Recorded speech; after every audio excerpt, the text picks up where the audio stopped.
दोस्तों, RPD channel में आपका स्वागत है। मैं आरपी दुबे। सभी व्यूअर्स को मेरा नमस्कार। दोस्तों, आज इस वीडियो में मैं आपको चीन के तियानजिन में आयोजित एससीओ शंघाई कोऑपरेशन ऑर्गेनाइजेशन के सदस्य देशों के विदेश मंत्रियों के बीच जो फॉरेन मिनिस्टर्स मीटिंग थी, इस बैठक के दौरान विभिन्न बायलैटरल और रीजनल इश्यूज पर अपने विदेश मंत्री मिस्टर एस जयशंकर की चीन के उपराष्ट्रपति और वहां के विदेश मंत्रियों के साथ हुई जो चर्चा हुई है कई मुद्दों पर, उसे प्रमुख अंश आपके साथ साझा करना चाहूंगा। दोस्तों, विदेश मंत्री एस जयशंकर की 5 वर्षों में पहली चीन यात्रा भारत चीन संबंधों के लिए एक महत्वपूर्ण मोड़ का संकेत है।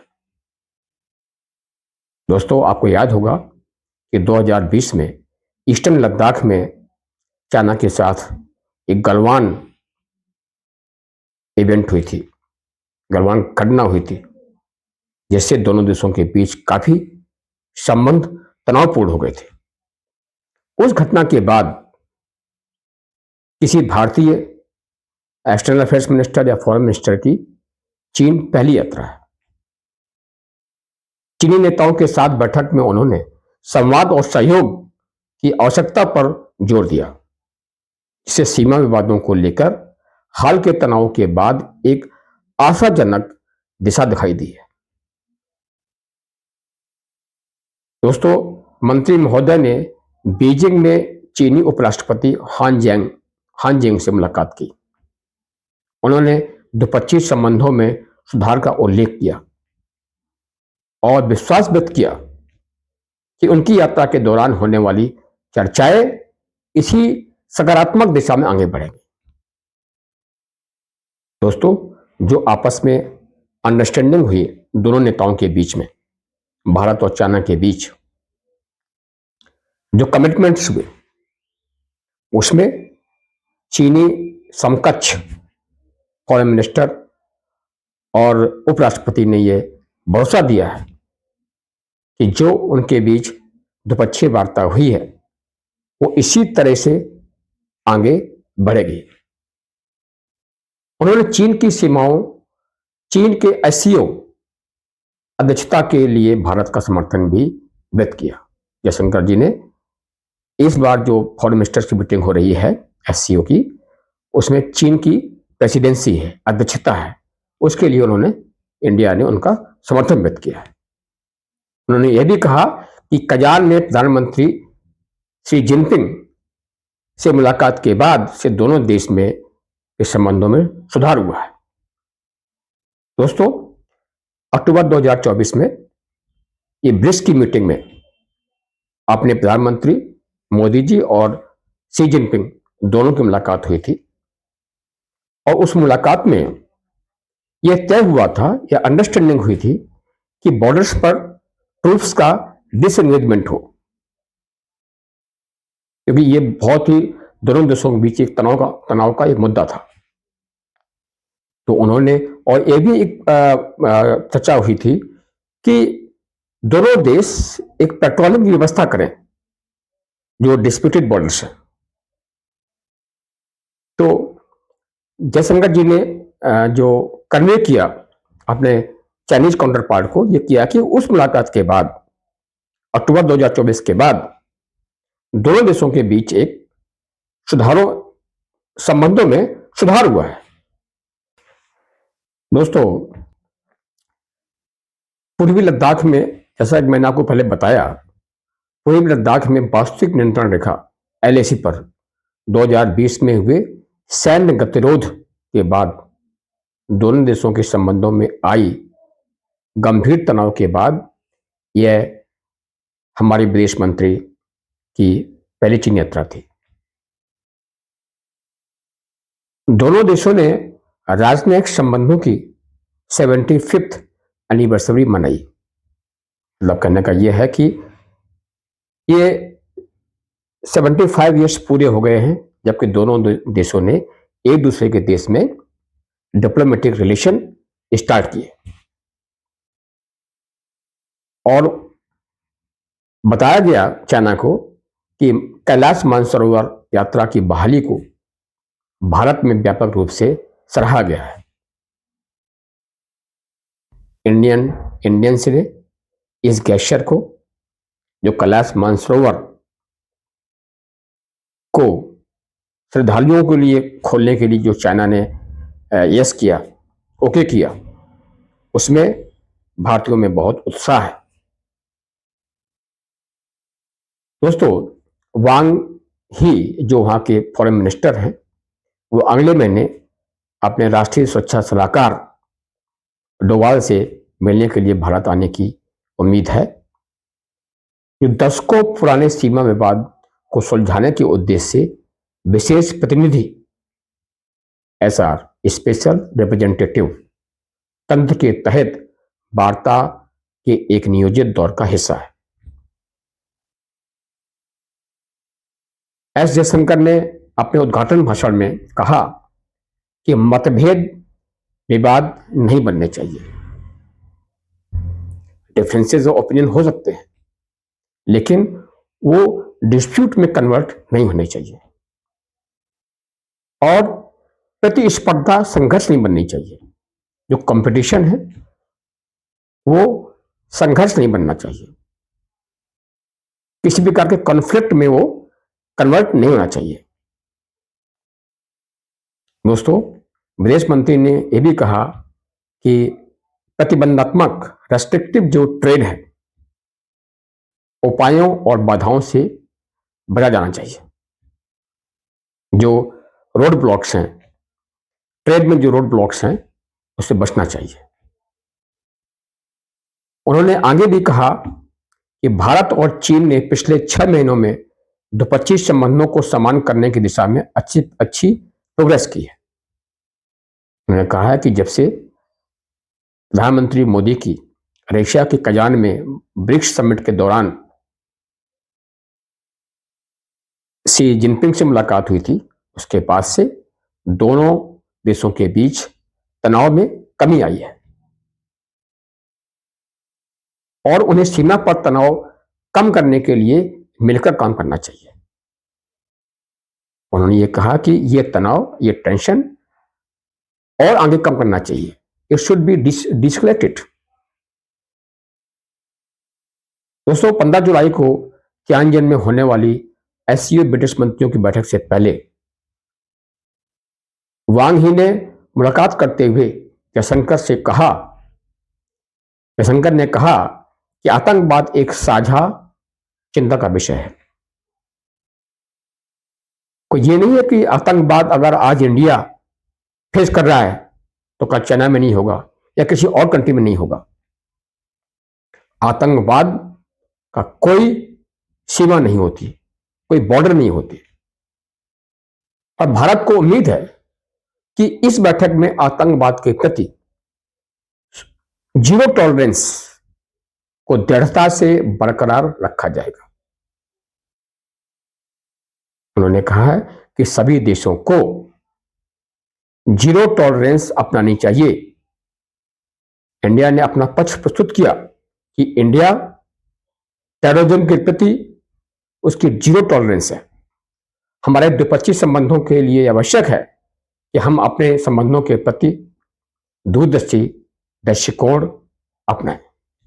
उन्होंने कहा कि हमारे चाइना और इंडिया के बीच जो भी बायलैटरल डिस्प्यूट्स हैं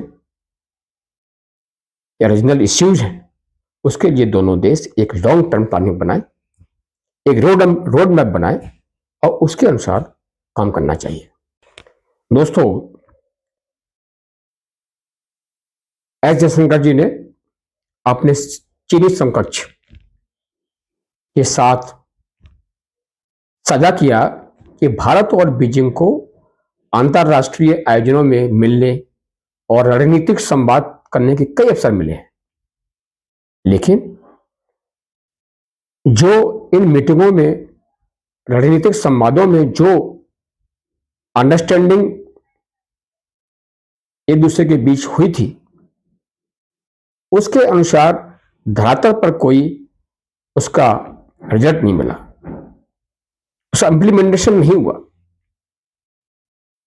उन्होंने आगे जोर देकर कहा कि भारत की यह उम्मीद है कि अब यह नियमित रूप से होगा और एक दूसरे के देशों में भी होगा। सीमा पर तनाव का समाधान और शांति बनाए रखने की हमारी क्षमता आपसी रणनीतिक विश्वास और द्विपक्षीय संबंधों के सुचारू विकास का मूल आधार है। अब यह हमारी जिम्मेदारी है कि हम सीमा से जुड़े अन्य पहलुओं पर भी ध्यान दें, जिसमें तनाव कम करना भी शामिल है।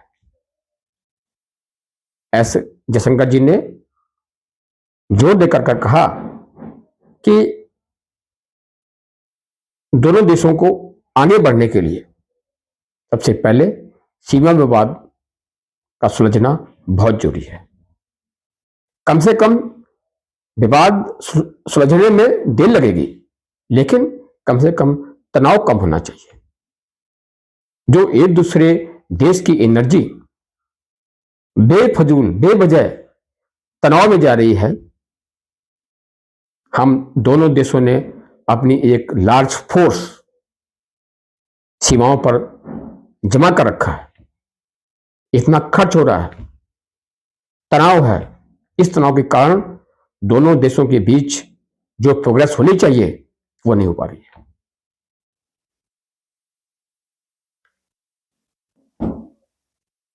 दोस्तों, संबंधों में आर्थिक चुनौतियों पर भी जयशंकर जी ने कहा, पड़ोसी देशों और आज विश्व की प्रमुख इकोनॉमीज के रूप में दोस्तों चाइना और इंडिया एक प्रमुख इकोनॉमी है पूरे वर्ल्ड की।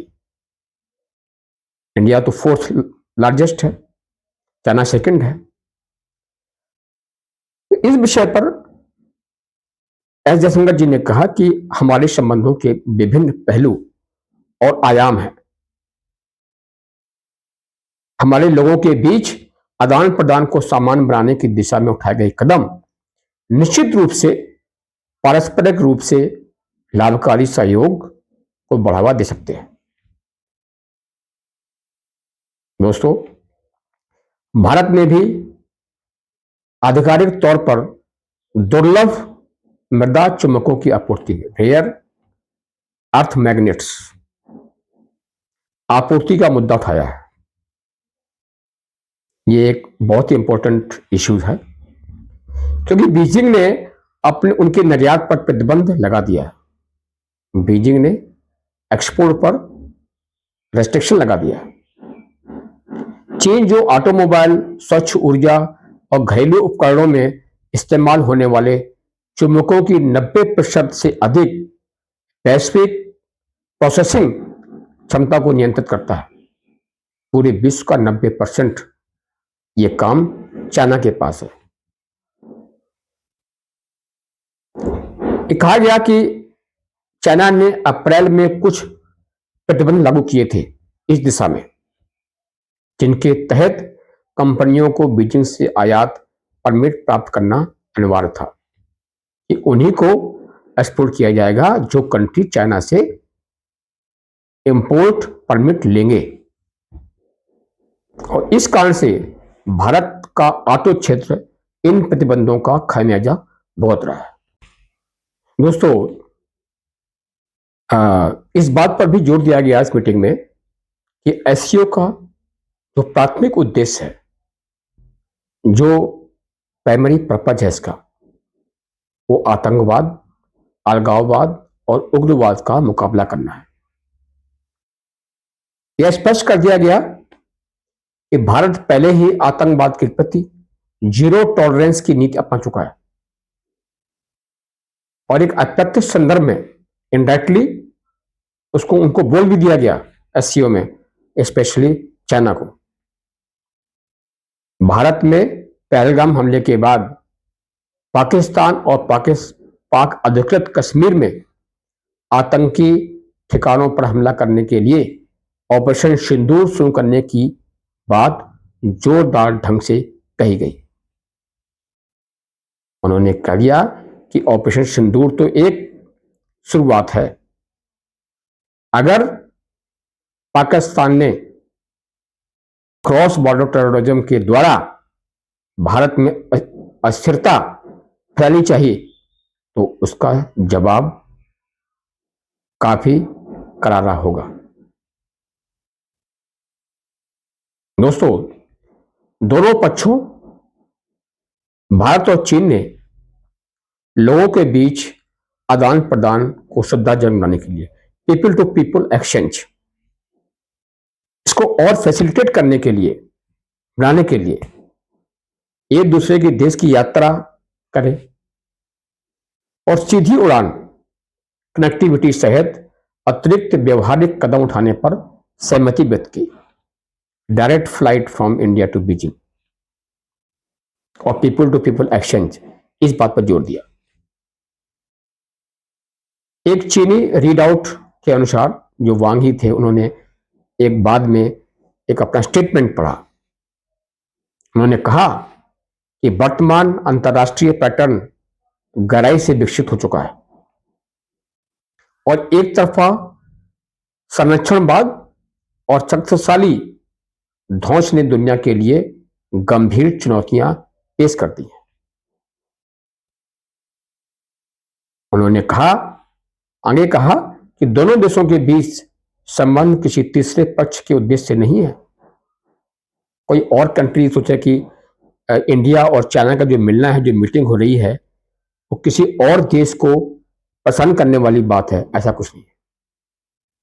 और ना ही किसी तीसरे पक्ष को इसमें हस्तक्षेप करना चाहिए।